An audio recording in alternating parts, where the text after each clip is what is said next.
ushobora kwibera mu cyaro kimwe kivumwa na rubanda, hamwe hatagera iterambere ukabuka ukanaramba.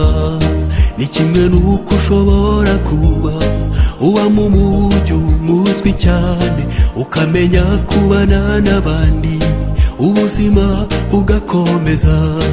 Ariko aho waba utuye hose hariho icyo utakwihanganira, kuba mu nziva biragatsindwa nta mahoro yibonekamo.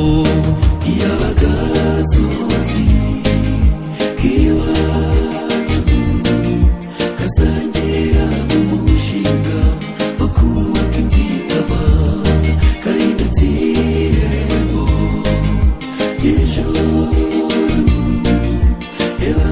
Mbega amahoro kwibera mu nzu itava. Iyabaga sozi k'iwacu kasangira umushinga wo kubaka inzu itava, kahindutse irembo ry'ijuru. Mbega amahoro kwibera mu nzu itava.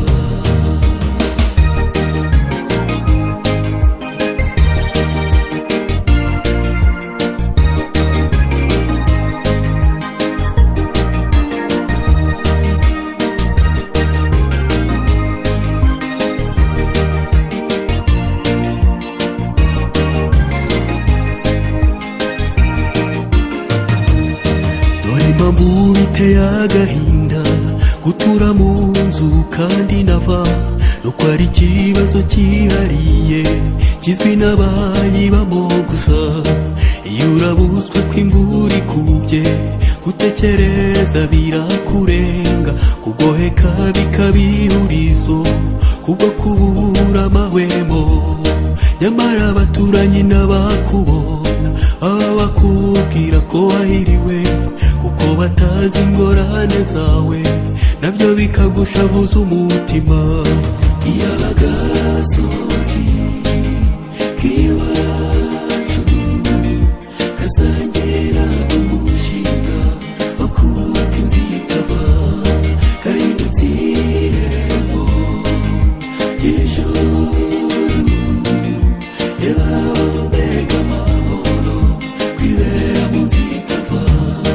Iyabaga sozi k'iwacu kasangira umushinga wo kubaka inzu itava, kahindutse irembo ry'ijuru.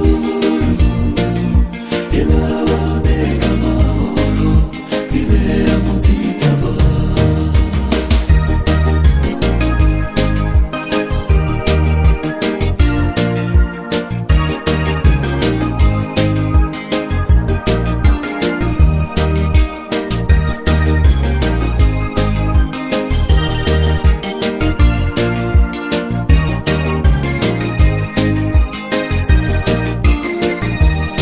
Kugira ubwenge ni iby'igiciro, kuba umutunzi ntako bisa, ariko umutima utarimo Yesu uwo nguwo ni nka ya nziva.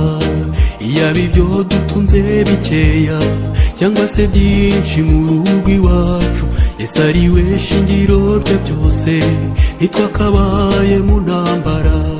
Kubaka ibyiringiro kuri we akaba inkingi yo kubaho, niwo mushinga mbahitiyemo uzatubyarira amahoro.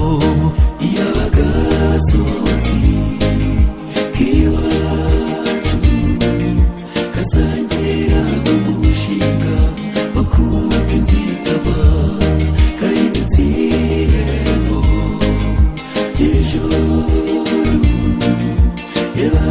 Mbega amahoro kwibera mu nzu itava. Iyabaga sozi k'iwacu kasangira umushinga